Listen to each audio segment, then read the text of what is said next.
Hello, everyone. I'm going to be speaking about surgical emergencies in the neonate, current management, and some controversies.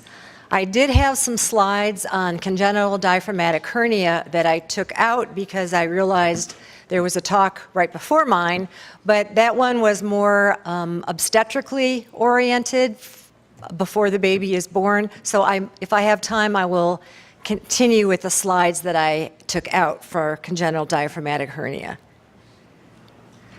So the outline will be talking about congenital diaphragmatic hernia at the end, talking about intestinal obstructions such as esophageal atresia, TEF, malrotation, various atresias, meconium syndromes, Hirschsprung's, imperforate anus, and then talking about abdominal wall defects, gastroschisis, and omphalocele. So again, I will be concentrating on the emergencies in the newborn ICU or when the baby is first born. So talking about esophageal atresia. So as you can tell, I'm starting from the top and working my way down. Esophageal atresia, as you can see here,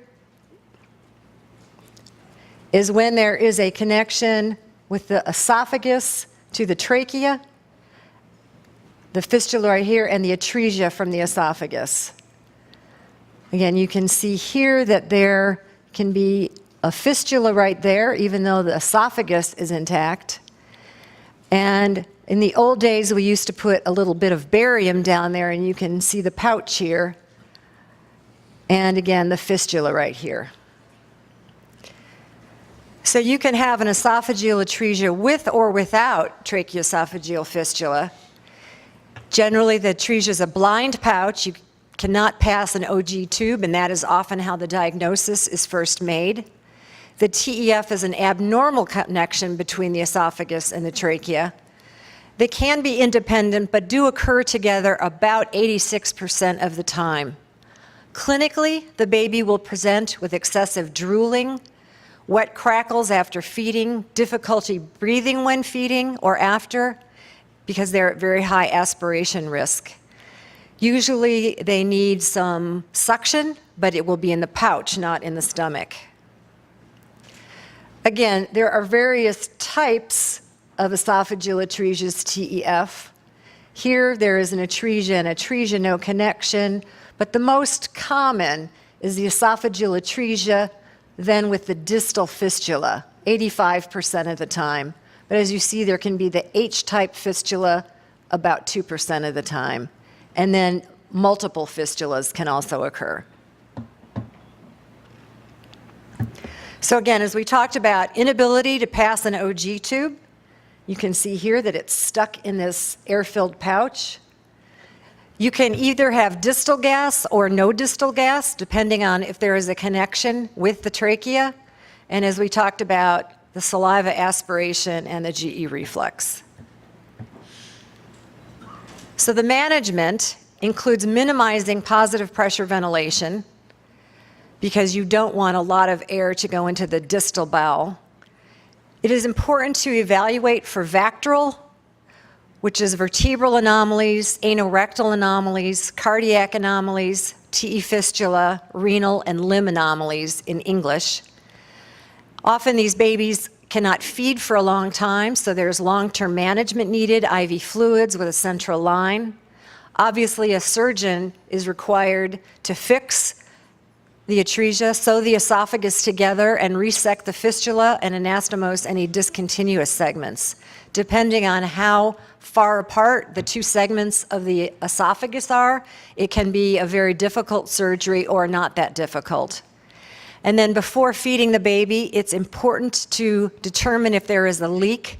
So we do an esophagram to see if there is a leak at the anastomotic site before we remove the chest tube and start feeding. Looking at atresias further down, those are complete congenital obstructions of the lumen of a hollow viscus. So it can be anywhere from the esophagus all the way down to the colon. It is one of the most frequent causes of bowel obstruction in the newborn and can occur at any point in the gastrointestinal tract, but the ileum is the most commonly affected site. We're going to start with duodenal atresia. The pathogenesis is that very early, in week 6 to 7, portions of the intestinal tract become occluded as the endodermal epithelium proliferates. So the tube is growing, the endothelium is proliferating, and the tube gets occluded. But 2 to 3 weeks after that, patency is restored as it recanalizes and becomes patent. Duodenal atresia is thought to result from failure of the bowel to open up again during this period. So again, happens very, very early in gestation. The incidence is 1 per 10,000 to 40,000, and it is important to remember that about 30% of infants with a duodenal atresia have a chromosomal anomaly, primarily Down syndrome or trisomy 21. So it is important to evaluate for that. Again, on X-ray, you can see that you will have the classic double bubble. So a large collection of air in the stomach, and then a portion here. You can see on a barium study, which we do less and less these days, that there is the obstruction here. This is a little bit of a stenosis, so you can see a little bit of barium going through. It may or may not be associated with a malrotation, so once that has been ruled out, it's not as urgent to operate, but you must make sure that there is no malrotation. There also can be a duodenal stenosis, often due to an annular pancreas, in which the head of the pancreas, instead of rotating posteriorly and merging with the tail, rotates the opposite direction and causes an obstruction. That, again, is pretty rare, but it is in the literature. Moving down now to an ileal atresia, it's typically an acquired lesion thought to result from a vascular disruption leading to ischemic necrosis of the fetal intestine, so a different etiology than the duodenal atresia. Prenatally, it is diagnosed with ultrasound findings that suggest an intestinal atresia, which can include polyhydramnios, a dilated loop of bowel that's seen on prenatal ultrasound, hyperechoic bowel, and often ascites. Postnatally, the baby will present with abdominal distension unless the occlusion or the atresia is very proximal, in which case not much air will have gone through to dilate the bowel. Vomiting will often begin in the first 24 to 48 hours after birth. Again, later if the atresia is more distal. The emesis is usually bilious. So again, in a neonate, as you all know, bilious emesis is never normal. Vomiting can occur in a lot of babies, but if it's bilious, it always warrants an investigation. And most babies with bowel obstruction fail to pass meconium, but that's not 100%. So again, here are some different x-rays of ileal atresias. You can see this one is more proximal, so just a few very dilated loops of bowel. Here there are some large loops of bowel, but multiple smaller dilated loops of bowel on the right side. And here is a more distal atresia. This is the colon, and you can see from never having been filled, the colon is very small from disuse during fetal life. And again, you can see the larger dilated ileal loops with air. So again, management includes an OG or an NG tube dissection to decompress the bowel. Not feeding the baby, obviously. They often will need vigorous IV fluid resuscitation, antibiotics because they are at risk of infection, so we treat with ampicillin and gentamicin. Again, ruling out a malrotation and a volvulus. And it is important to repair as soon as possible after stabilization, and they may need an ileostomy. Again, here is a picture at surgery. You can see the atresia right here, very dilated loops, and then a smaller, much smaller bowel distally. Malrotation and volvulus. So malrotation is a twisting loop of intestine resulting in obstruction and/or intestinal ischemia. It again occurs very early in fetal life, the first 12 weeks, and it is due to the improper rotation and fixing of the gut. As you all know, as the intestine is developing in utero very early and lengthening, there is a period of time where it goes out through the umbilicus, rotates, and then returns back into the intestine. This often does not go correctly, and there can be a problem. When a baby is suspected of having a malrotation or a volvulus, obviously it is important to put down an OG tube for decompression, manage with IV fluids, prevent shock or treat shock. And this is one case where it is important, if a volvulus is diagnosed, surgery must be done immediately to prevent necrosis of the ball or gangrenous ball and reduce the volvulus. So here are various examples of intestinal malrotation. Here you can see all of the small bowel is on the right side. Here you can see that there's been a twisting and a volvulus. Again, here you can see that there was improper rotation, so the proximal portion is going to obstruct parts of the bowel. And again, just various twisting. Here's a herniated sac, and just again, more examples of volvulus and twisting. So again, if you do an upper GI contrast study, which is important to do, you can see that all of the small bowel is on one side, and if the ligament of Treitz is anywhere but the left upper quadrant, there's a problem. You can see evidence of a duodenal obstruction, and again, as I said, all of the bowel on one side. If you know that the baby has a peritonitis, or if the baby's very unstable, or if there's an obvious obstruction, that baby should go right to surgery, and you should not delay with radiographic studies. Clinical signs, this is a true surgical emergency. The baby will usually present with bilious vomiting, cramping pain, abdominal distension. The baby will look very, very sick if they have a volvulus. And the bowel will get lost because of gangrene or necrosis within a few hours unless the surgeon can go in and rotate and tack down the abnormal gut.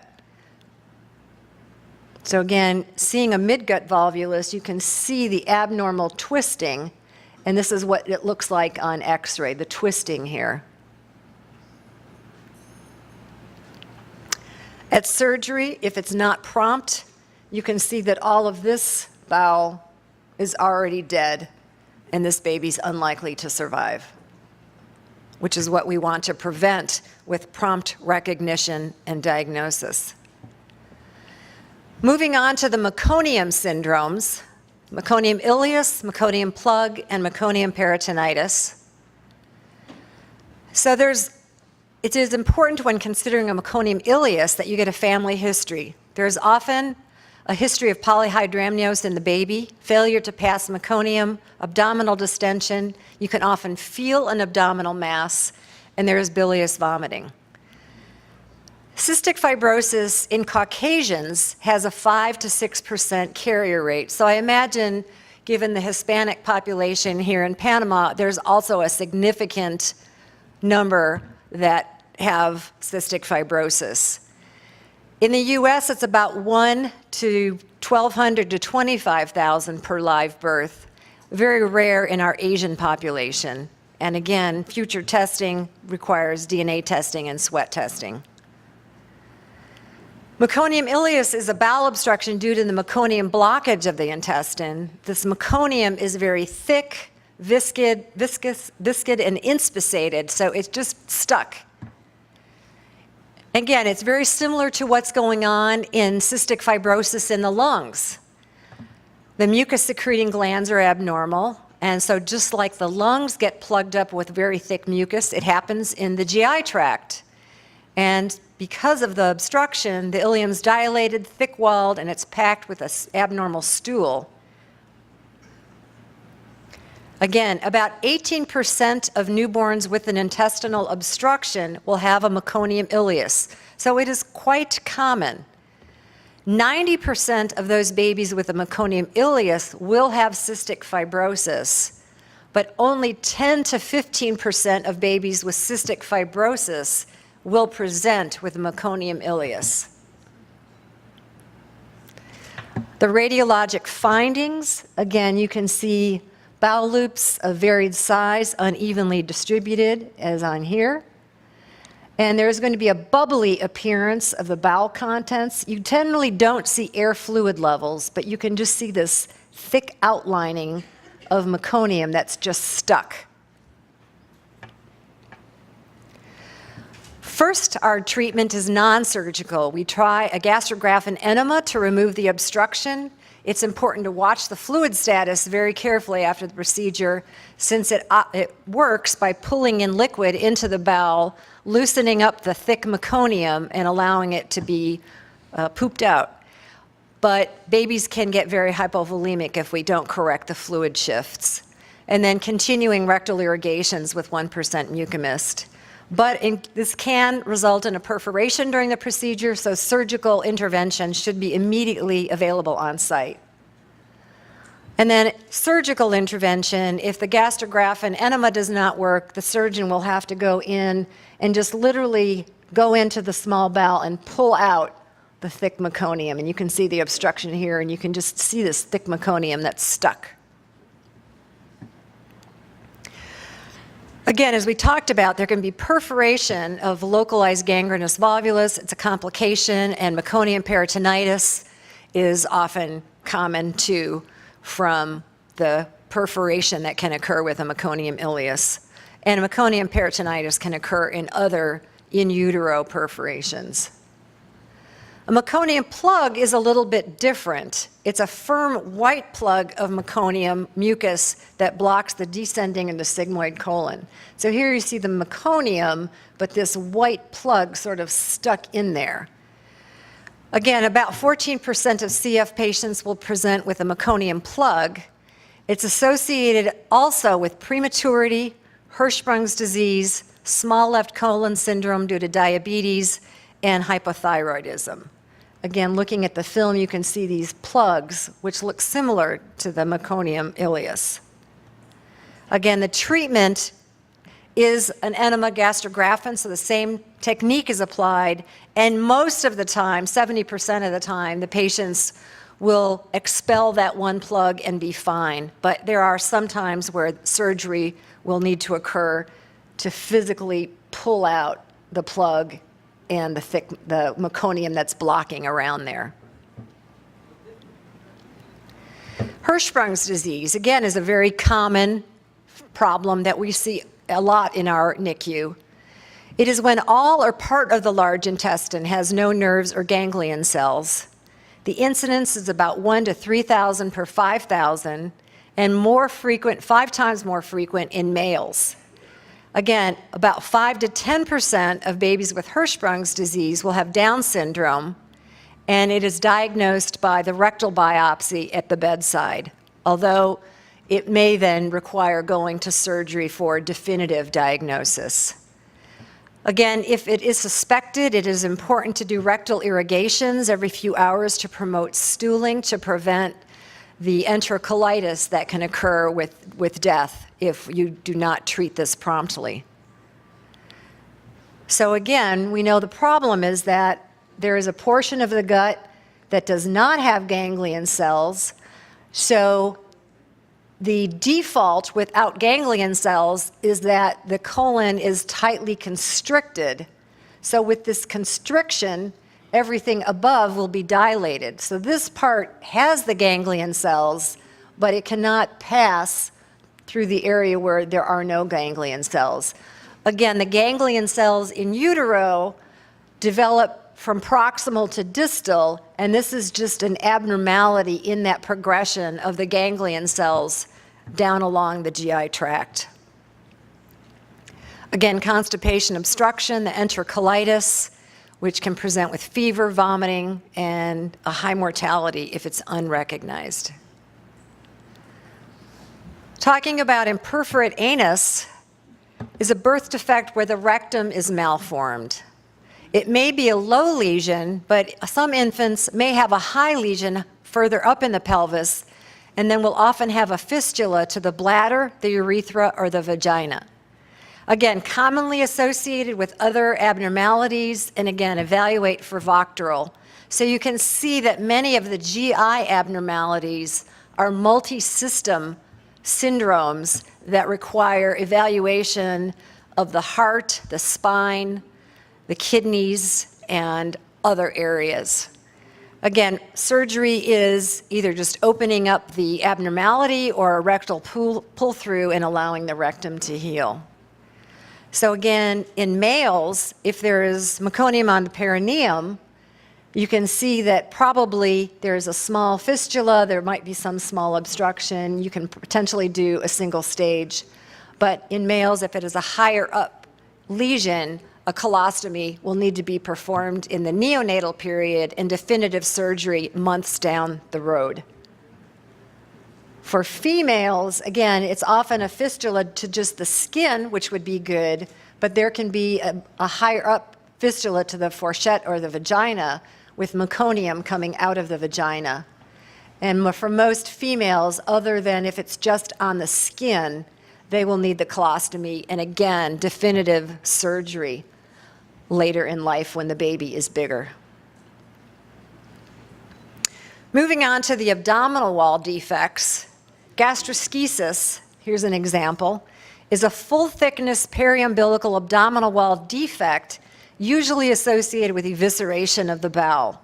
It's located to the right of the umbilical cord. There's no visceral covering, and it's diagnosed prenatally often by the ultrasonographers or our obstetricians because this bowel floats freely in the amniotic fluid. The mothers will also have an elevated alpha-fetoprotein level, and if it goes on, the loops can appear thickened in pregnancy, later in pregnancy. We're still not exactly sure why gastroschisis occurs. There are a few proposed mechanisms: failure of the mesoderm to form in the body wall, that there was a rupture of the amnion around the amniotic ring, that there was abnormal involution of the right umbilical vein leading to a weakening of the body wall, that there was a disruption of the right vitelline artery with subsequent body wall damage, or there was just an abnormal folding of the body wall resulting in a ventral body wall defect. We don't know for sure. Again, quite common, 3 to 4 per 10,000, equal male-female. Generally no associated anomalies. Generally is just an isolated defect. And we have found, at least in the US, the prevalence is much higher in areas where surface water agricultural chemical levels are high, so in areas of farming. And when conception occurs in the spring, again, thought to be when most chemicals to prevent problems with the crops are sprayed. And worldwide, young women have a several-fold higher rate of affected, so we're seeing it much more commonly in teenagers than the general obstetrical population, but survival is quite high. We have seen around the world, for an unknown reason, but we think it may be due to the chemicals, that the incidence is increasing. So here are a series of studies, and you can see in each study from earlier to later, the incidence has increased significantly from various parts of the world. So from the 80s and 60s and 70s to now the 2000s, we're seeing a significant increase in the incidence of gastroschisis. Are you seeing that as well here in Panama? Okay. So again, prenatally, you're going to see the floating bowel. Management, again, as soon as the baby is born, place the baby in a body bag below the neck to prevent water loss, because hypovolemia and shock is going to be the biggest problem.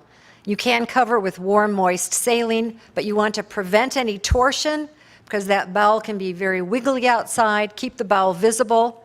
IV fluid resuscitation, again, antibiotics because this is an open wound. They may need intubation if lung compression occurs, and there might be hypoventilation and aggressive nutrition.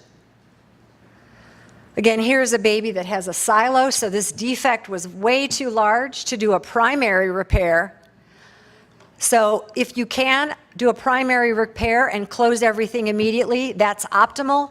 But again, if the abdominal cavity is too small because there has never been an intestines in there, our surgeons will put on the silo and just hang it up, and every day come by and squeeze down a little bit more until it's all inside, and then do the closure. But we have to do this over several days because there can be vascular compromise on the inferior vena cava and the aorta. There is a lot of controversy, which is the best way to deliver these babies, and in actual fact, there was a study comparing vaginal to C-section, and it really makes no difference. So we do know that the older the baby is, the better they will do. So for every week that that baby can stay in utero, their outcomes are better. But looking at delivery by C-section, either whether the mother was in labor or not made no difference. So we now recommend delivering vaginally because of the better outcomes for the mother and the proposed benefits of labor on the baby. Comparing this to omphalocele, which is a very different defect, but which looks somewhat the same, especially if there is a ruptured omphalocele. But an omphalocele is a midline abdominal wall defect, various size, containing abdominal contents, can sometimes have everything in that abdominal sac. It's covered by a membrane of amnion and peritoneum with Wharton's jelly between the two layers. It occurs, the defect, at the base of the umbilical cord, with the cord and umbilical vessels inserting at the apex of the omphalocele. So again, in contrast to the gastroschisis, in which the umbilical cord will be on the skin to the right of the defect, the umbilical cord in an omphalocele is on the defect. So in terms of the embryology, as we know, during the 6th week of development, the abdominal cavity temporarily becomes too small to accommodate continence, so the protrusion of the intestines into the umbilical cord. And so this temporary herniation is normal. It's a midgut herniation, and it is seen at the 9th to 11th weeks. So if an ultrasound is done too early, all babies will have a little bit of an omphalocele. And you can, again, see that right here in this very, very tiny embryo. But it should reduce by the 12th week, and then, so therefore, if you see anything outside after the 12th week, it's no longer physiologic. And again, as you can see, here is that omphalocele. 3 per 10,000 appears to be more common in women, occurring at the extremes, and it can be detected by 12 to 14 weeks. This, in contrast to gastroschisis, has a high association of associated malformations, a high incidence of aneuploidy or chromosomal abnormalities. And a giant omphalocele is one in which more than 75% of the liver is in the defect and has a very large size. The location of the liver is important because non-liver containing omphaloceles are more commonly associated with a fetal aneuploidy, whereas those within the omphalocele generally have normal chromosomes. Prenatal diagnosis and management, important to do ultrasounds, genetic studies, fetal echo, testing for syndromes, multidisciplinary management, and again, no benefit to early delivery or C-section, other than if it is a giant omphalocele and maybe so large that they need a C-section. Again, management is to wrap with gauze dressings, put in the sterile bag, inserting the orogastric tube to decompress, stabilizing the airway to assure adequate ventilation, central venous access, and aggressive support with fluid and antibiotics and nutrition. Again, small defects, you may just have a primary closure. Again, the same with a gastroschisis. Medium to large defects may need a staged procedure, and they may need prolonged mechanical ventilation. If the defect is so large that it cannot return into the abdominal cavity, we have been using a topical sclerosing agent to at least get some epithelialization over that giantum phallicele until that baby can grow and have definitive surgery. But sometimes we have a handful of cases a year that cannot have closure while in the NICU. Prognosis is really related to the presence of other anomalies and chromosomal problems, so it really is of use to look into all those other things to counsel the families. So that was it. I just had a few slides on congenital diaphragmatic hernia. Do I have time just for a couple? I just wanted to show you, again, you've seen this. The baby that was delivered by Dr. Cruz then is going to show up in your unit. And you're going to see the classic air-filled loops of bowel compression over there. It's most severe on the ipsilateral side. One thing to understand is that it is not just a small lung, it's an abnormal lung. It's associated with decreases in the bronchial and pulmonary arterial branching, and it has increasing degrees of pulmonary hypoplasia. So the vasculature, in addition to the lung, is abnormal. The branching is reduced, the arterial tree is thickened, more muscular, and it contributes to a very high incidence of pulmonary hypertension. So again, in the old days, we used to think the lung needs to expand immediately. We would rush the babies to surgery and they would all die because they had such severe pulmonary hypertension they could not survive. Now our management is totally changed. We stabilize the pulmonary hypertension, allow the lung to get a little bit bigger over the next few days with decompressing the bowel, but making sure that baby doesn't go to surgery until the hypertension is resolved. So just to show you some slides of how the tissue itself looks different. So here is a control term baby, that lacy alveoli, air-filled here, but you can see how abnormal. It's not just smaller lung, it's abnormal lung and does not have as much branching. So you're not going to fix this by surgery. This is going to take weeks to remodel. It really is the pulmonary hypertension that is the main problem right now. Again, very common, 1 in 2,000, diagnosed prenatally.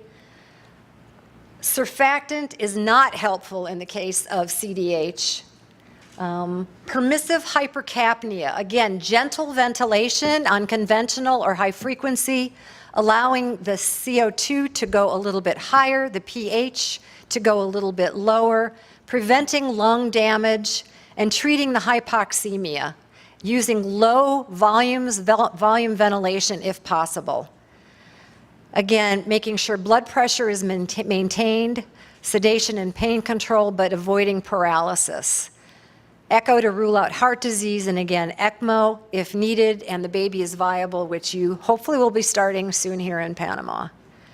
Again, delaying surgery until the pulmonary hypertension resolves. There may need to be a primary repair in which the defect is small, the intestines can be pulled down, and the diaphragm closed primarily, or it may be a larger defect requiring a Gore-Tex graft, and those tend to be more complicated and can often re-herniate. If you do have an ECMO program here, or when you do, the question will be, when should we repair these babies? Some places will do it during ECMO, but there are increased hemorrhagic complications. Some will do it right before the decannulation, so once the pulmonary hypertension has resolved, and some will do it right after decannulation off ECMO. Outcomes can be good if on ECMO about 50%, otherwise 70 to 92%, but long-term problems, especially hearing loss. And I just want to end with controversy about the use of INO. How many of you use INO in your babies with congenital diaphragmatic hernia?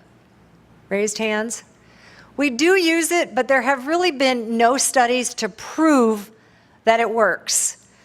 There is plausible reason that we think it should work. Here is staining for nitric oxide production in arteries from sheep with control and normal. And you can see there is much less nitric oxide.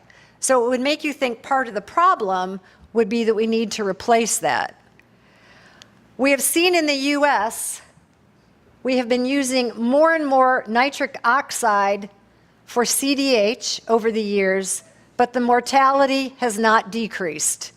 So we're using a more expensive intervention, but we're not seeing real improvements. However, we do think it is worth a try.